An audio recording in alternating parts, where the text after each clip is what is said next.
Hello, today I have Micha Shaw joining me to talk about mindfulness for athletes.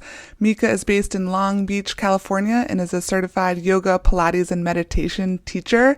She was a professional swimmer training for the 2008 and 2012 Olympics in open water swimming, and you'll hear how and why her next adventure became all about mentoring athletes in mindfulness techniques to improve focus, performance, and create a space for joy and gratitude as well. I'll have an ebook that you can find at LaniSilversides.com or sgunitedfoundation.org that goes along with our chat and some of the key takeaways. And she's also starting a program June 15th to introduce people to mindfulness as well. So you should check that out. Enjoy our chat.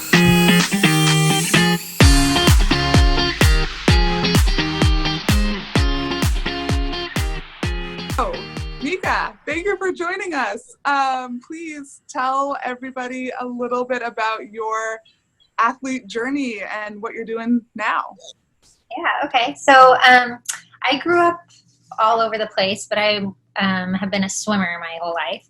I grew up in Alaska, or through high school I was in Alaska. So I swam there. And I guess the only reason I will even bring up high school is that I didn't really know how fast people were. I was like in a very small competitive bubble, and I was successful as a swimmer in high school. But when I came to college, it was like a very eye-opening experience for me. So I swam at Golden West College, which is a community college in Huntington Beach. And then I transferred to Berkeley, UC Berkeley. And that I sort of attribute to my interest in like the mental side was at Berkeley, because I showed up and I got a partial scholarship. So, I mean, I was a totally capable athlete and I was recruited and everything, but I showed up and I was just absolutely blown away by how fast my teammates were at my competition. And rather than thinking like, oh, well, I'm here too, I belong, I kind of put everybody on this pedestal, like, wow, they're so fast, not realizing that I was there too. And I just always had this feeling in college that I was getting in my own way, but I didn't know what to do. I didn't have any tools to help myself. And when I graduated, I wasn't a nationally ranked athlete. I had no like reason to continue swimming, but I really wanted to. And I just felt like I had so much more potential, and that I was sad that my career was over, and yet I felt like I still had so much to give as an athlete, and I still had a lot of improvements I could make. So a couple years later, open water swimming became an Olympic event, which is a tiny sport, and still people don't even know about it. But it's a 10K in the ocean, a river, any sort of big body of water. And at the time I was swimming masters, and one of the guys that I swam with told me about it. And then I was telling my dad. And in college I swam in a lot of ocean races, just lifeguard competitions. So I like loved being in the ocean. I've always wanted to be a mermaid. And so this just seemed like, wow, this is an amazing opportunity. My dad said that he would support me. So I was taking prereqs to go to nursing school at the time. I was working retail, and I quit that in a blink of an eye, did not look back one iota. And I started training for the Olympics.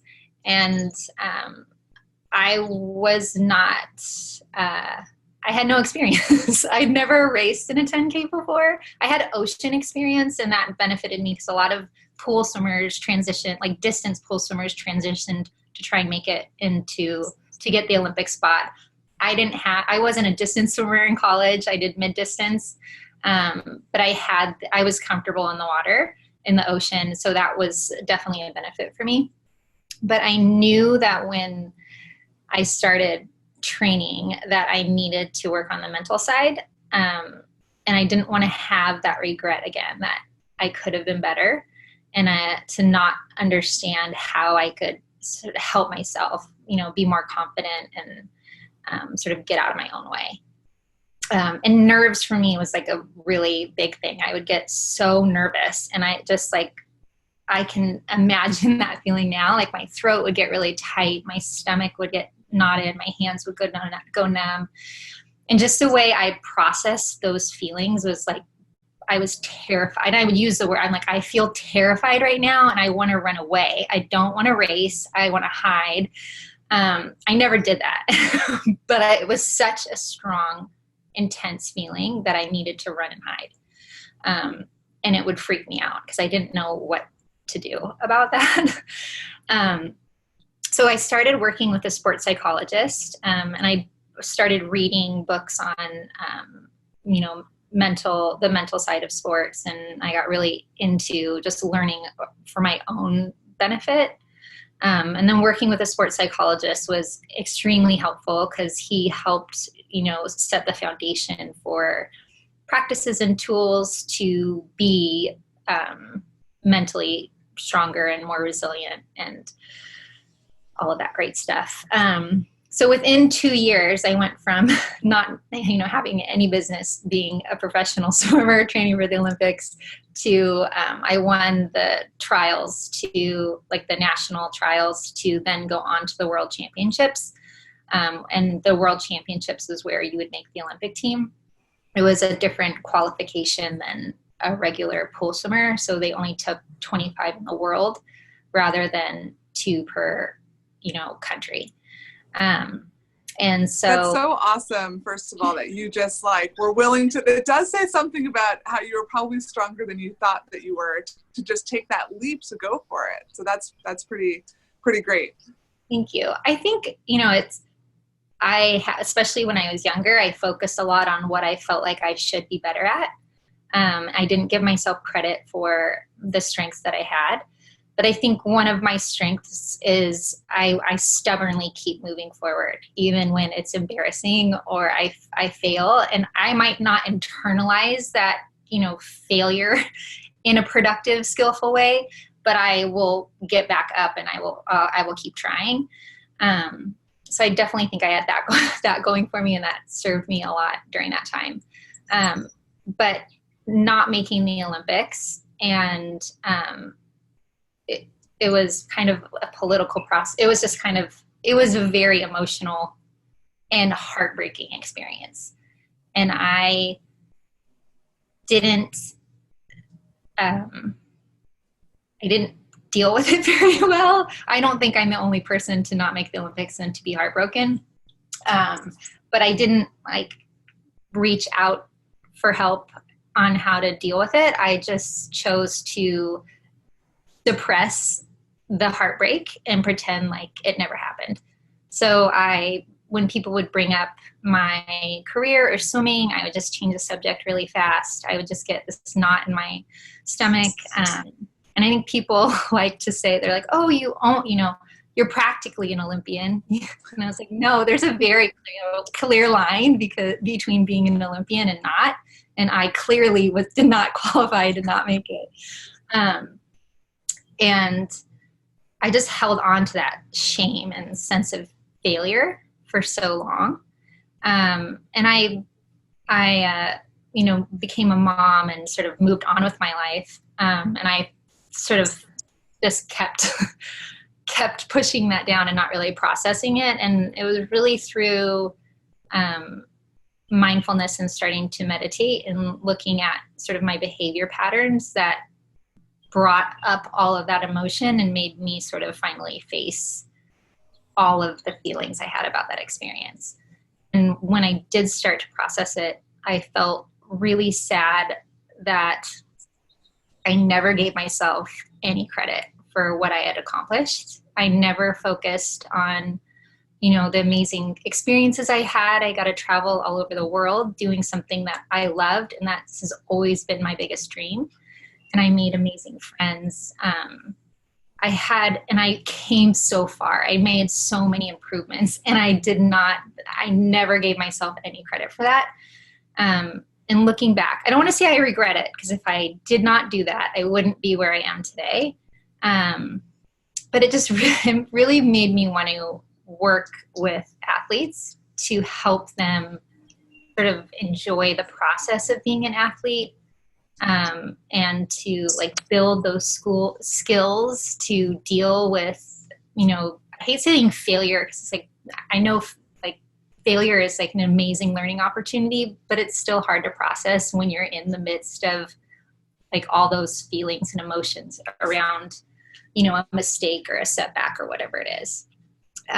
So that's kind of when I started diving more into like how I could help athletes with using mindfulness as like a tool and a practice. And I look back on the work that I did with my trainer, who was my like sports psychologist, and I feel like I would have had I been using mindfulness, I would have had a much stronger foundation to take what he was giving me and to really use it effectively. Because I think I compartmentalize things, it's like I wasted energy not acknowledging certain things, and then saying my entire focus was on training and being the best athlete I could be, but I didn't have 100% to give because I wasn't properly processing like things outside of my life as an athlete, or I just use sort of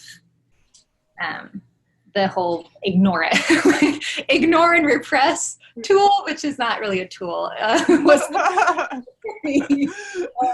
that was how I process things. So that was, something that I continually am working on, because obviously I did it for a really long time. So I have to catch myself like, no, this is not like a good way to use my energy. So that's kind of where I am. Right.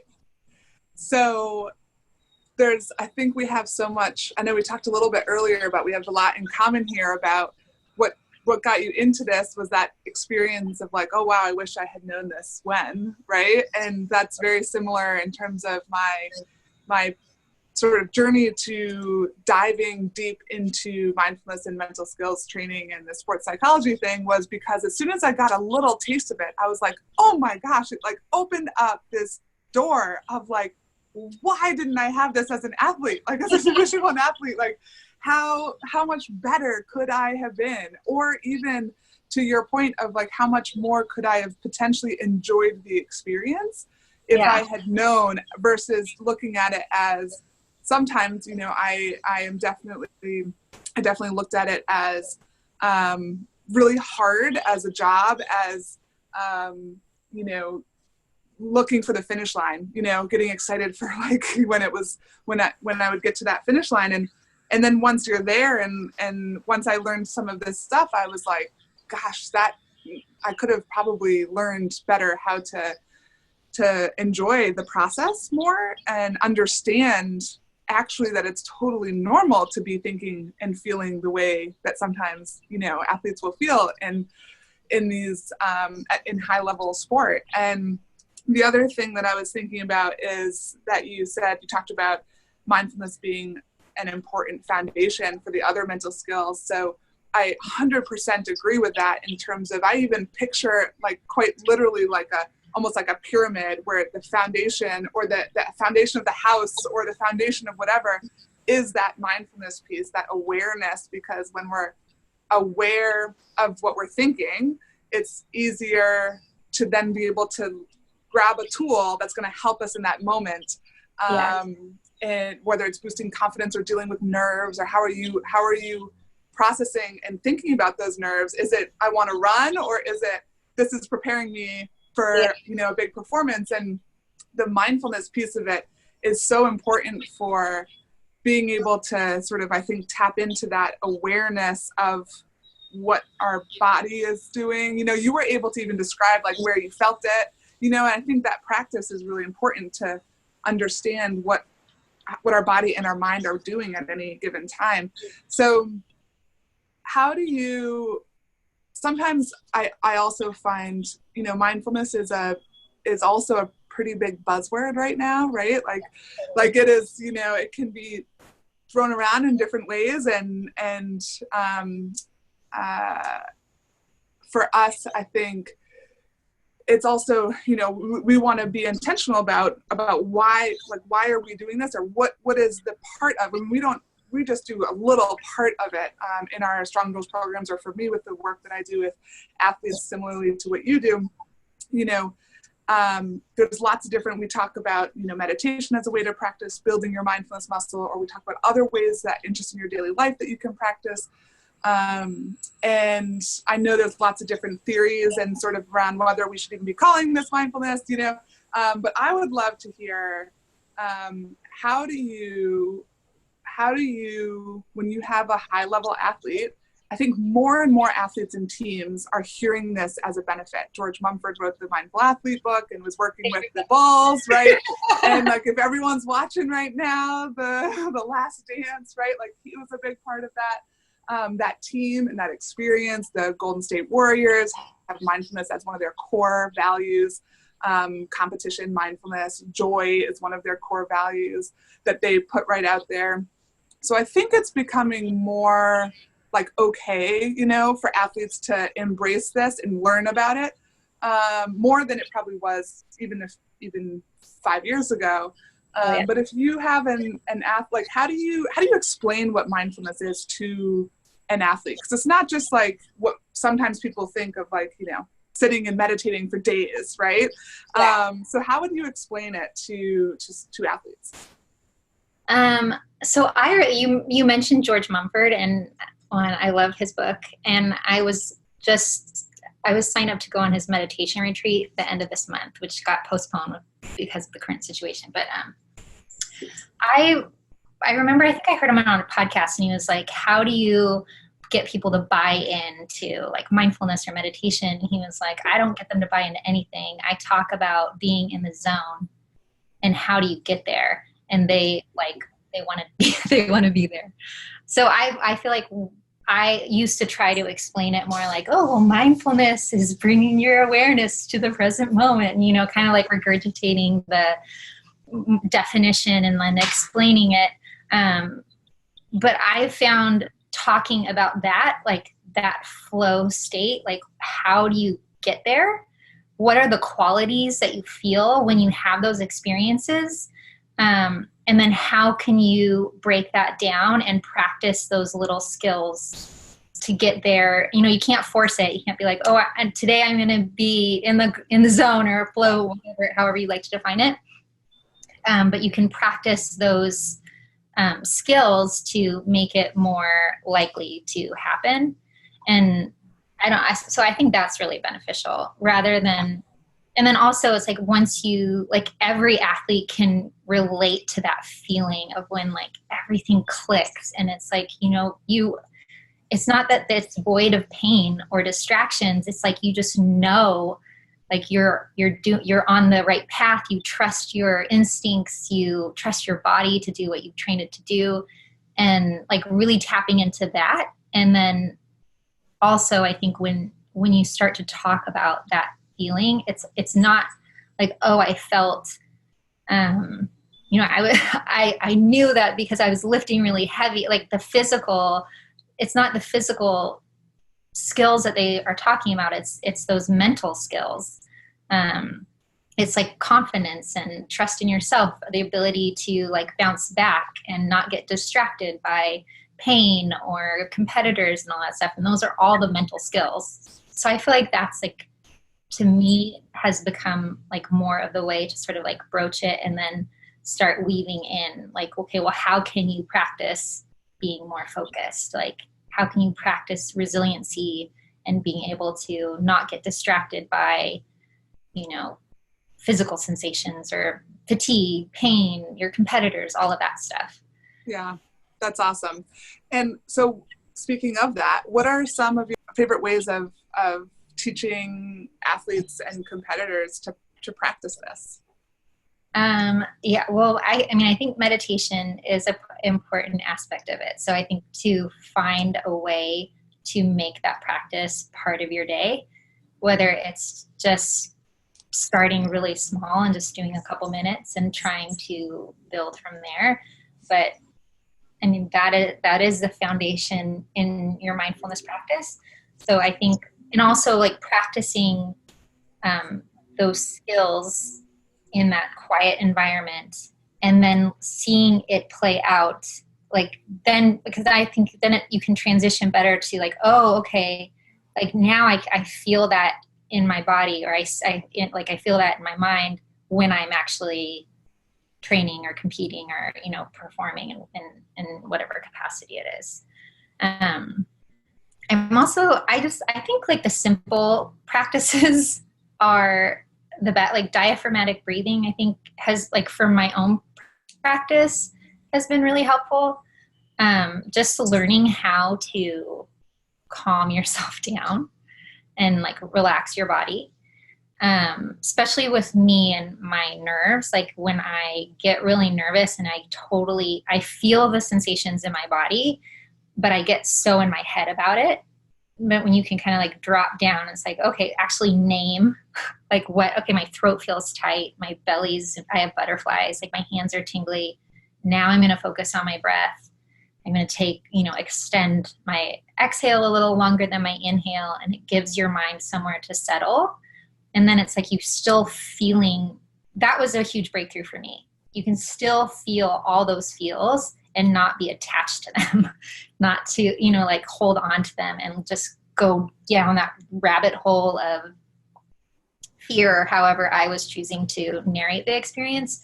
You can still feel them and proceed. It doesn't have to, like, I still feel really nervous, but now I feel like, oh, this is really good. Like when I feel that way, it's like something amazing is going to happen.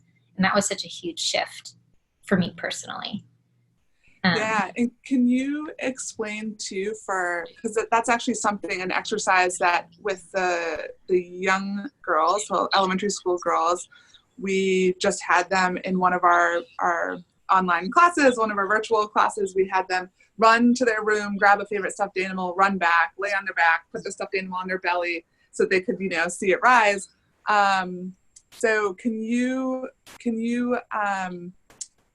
explain too, for whether it is a parent or, college athlete or little kid that's wanting to practice that type of breathing, can you just explain a little bit more about what that means, the diaphragmatic breathing? Yeah, that's a really good exercise. And I've actually done that with my kids. We practice that at night, part of our nighttime routine is to say what we're grateful for. And then just recently, my husband's like, we should take a couple deep breaths, and I think a lot of people, especially I see it in my son, like, take a deep breath. And he's like, and having that sort of the weight of the stuffed animal on your belly to really focus your breath coming down into, your lower rib cage, to not necessarily like puff up your belly, but to start to feel where your breath is going, or to notice that you can direct it, from maybe you feel it high up in your chest, or even trying that, like try breathing high up in your chest and like, what does that feel like? Can you bring it down deeper into your belly? I don't know if I really answered your question there. No, you did. Totally. Yep. Get it. Yeah, that's essentially, we've also done the like hand on the chest, hand on the belly, and just trying to notice, where you're feeling it. So those are two. So meditation and just breath work, even if it's, we talk with some of the older kids that I was working with, I was just telling them, even if it's you put your feet out, to stand up in the morning out of bed, like find something that you already do every day, like get out of bed or brush your teeth or whatever it is, and insert on top of that, even one breath just to start bringing, because we're so on autopilot, right? All the time. It's like alarm goes off, get up, get out. And so just even one breath, is a great tool to be able to practice strengthening this muscle, right? And embedding this or integrating it into one's life. Are there any other sort of practices or ways of integrating some of this work into, whether you're a parent or a college athlete or an elementary school kid? That's kind of that's one thing about this. I feel like it kind of spans all ages, right? In terms of it's a tool that can be helpful for everybody. So in terms of how do we strengthen this tool and get better at it, meditation, breath work are two certainly. really the big ones. But are there any other things that that you want to share, that we should share in terms of how to integrate this for people? Yeah, I mean, I found really help, having like positive words and phrases that you tell yourself consistently. I just ran my second marathon this year, and I came up with my mental plan, training plan, just as much as my physical training plan, because my first marathon just was like a mess. I just kind of showed up and had all these expectations and then felt disappointed. And it's like, I never run a marathon before. Like, why are you having, anyway, that's a whole other story. But, so this time around so positive phrases, positive self-talk, and then also gratitude, which I did not have when I was swimming. And I feel has been such a transformative practice now. And I think especially to start practicing it when you're younger, to see like all the opportunity and the amazing things that are going on in your life. So I think having some type of gratitude practice. So before I ran, I told myself, I am so grateful for this opportunity. Like, thank you for to my body for this opportunity to run. And I'm doing that, like, to remember sort of your intention, to find this. Now I'm getting like all over the place. Like your why. Yeah. And positive self-talk. I think those are three like very important ones. The positive self-talk. So I just had like phrases that I said over and over again. And I think it also comes back to like the meditation practice. When your mind gets distracted, you come back to the object of your meditation.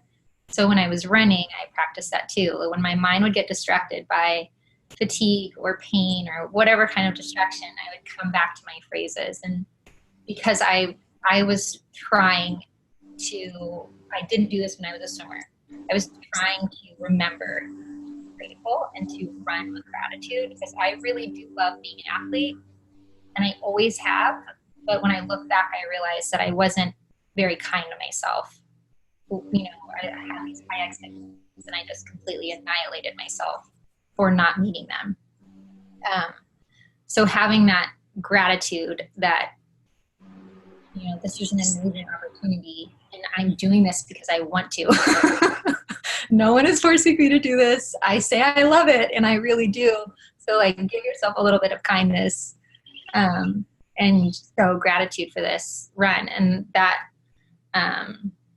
was really helpful for me.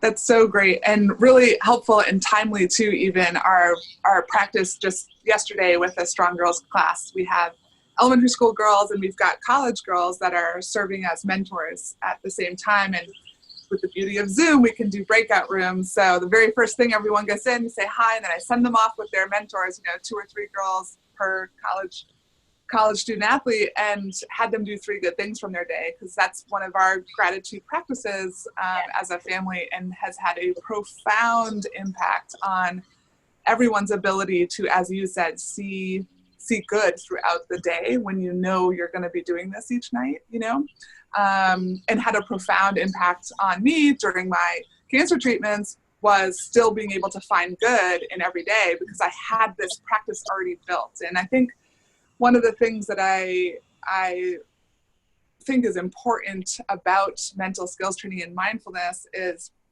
that this is like building these resources that I use I believe it's a JFK quote, the time to repair the roof is when the sun is shining. Like these are tools that you can build and practice, and you might not need them right now, right? But when you have this practice, when you need it, when you're in that moment of difficulty, or of fatigue, or of the emotions are taking over, or fear, then you have this already built, so that you can then have that awareness to think about still, like, oh wow, like what you just said, I'm grateful for this body that's allowing me to run, and I chose to do this, and that you've obviously built that muscle quite strongly.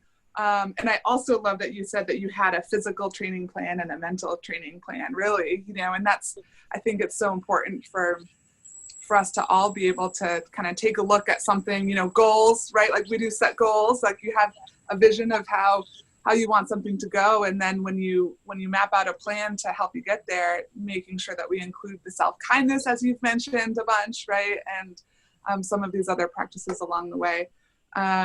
So I love that, that gratitude practice, and the positive self-talk has come up in just about every one of these chalk talks we've done, you know, whether the topic is on confidence or the topic was on bravery or the topic is on goal setting or our topic today on mindfulness, like no matter what the topic, that's been a staple in terms of everyone's sort of top tips of how to, you know, perform and use it is really taking a look at that self-talk. So anything else that I'm missing or that came to mind there for you? No, just now when you said that, I think that's another aspect. I think that mindfulness helps so much with self-talk, because if you don't realize the negative things that you're saying to yourself, you can't, you know, you don't have the space or the clarity to see that you have a choice in the way that you're narrating your experience. And I think that for me, when I was younger, that, you know, I just had this constant sort of barrage of thoughts like, oh, you're not good enough, you don't belong, you're not good enough, like all the time. And then sort of when I saw that, I'm like, well, that's not very nice. And that's not, and then you can be like, okay, make a plan. I have this running through my head all the time. And going back to what you said about consistently practicing, like if you're saying I'm not good enough 1,000 times a day, and then like 1 minute out of the day, you're like, I am capable and confident. And it's like, well, that one time is not enough to like create that new sort of pathway of your self-talk. You have to find the time and, you know, incorporate it into your daily life to start making that positive thought the dominant one, or at least to sort of like acknowledge like, okay, like there's this voice over here, which is not helping me, or there's this one that is helping me, you know, be more focused or more confident or whatever it is. Like, I'm going to choose to listen to this one and not give this one the power over me anymore. And I think I love that. Yeah, that's such a great way for us to even wrap up too, because I even noticed in your language, I'm very now having this mindfulness practice, I've become more aware of the word choices I use, and even your choice of saying what's helpful or unhelpful. I think about that. It's not positive or negative, right? Like it's is this serving me or is it not, right? Yeah. So I love that. So I appreciate it so much. You're taking some time. Where can people, so you're based in California, and where can people find you if they are interested in connecting with you more? Yeah, so I am on, I have my website is michashaw.com. And then I also am on Instagram at Micha Shaw. And I have a mindfulness meditation course starting on June 1st. It's just 2 weeks of just like basic mindfulness practices. I wanted it to be, you know, not easy, but simple practices to help create that foundation. And then I don't know when this is airing, but my friend and I are starting a YouTube channel now, or just in our current environment where like we need to like put content out there. There's so many athletes that have lost their ability to train, you know, and so we wanted to put more content out there. I think like you mentioned that you're trying to do to help athletes like build the skills to be more resilient, especially in this current time. So that will be out next week. Super. That will be on I'll promote it on Instagram.